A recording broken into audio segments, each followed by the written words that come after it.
moment, and this is obviously an accident that might have 5 draws in that sequence. They have it with Vinicius, who has gone down under the challenge away at Sevilla, and this is simple for Sevilla's goalkeeper.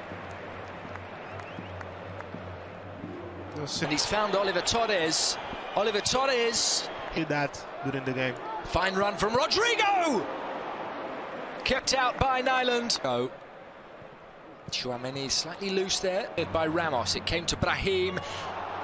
Pass was Tchouaméni. Precision there for Lucas Vázquez, who has been tripped just outside.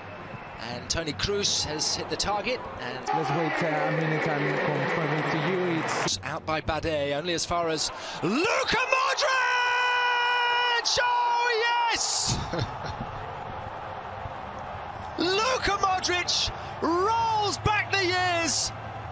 He's just come off the bench and he's turned the game with a superb goal. It's Real Madrid 1, Sevilla 0. The breakthrough has finally come. There we say that আমাদের কি পরিমাণ উপকরণ প্রয়োজন সে সম্পর্কে সঠিক ধারণা থাকা দরকার। লজিস্টিক্স বিশ্লেষণ প্রক্রিয়া উৎপাদন উপকরণের পরিমাণ নির্ধারণ করা হয়।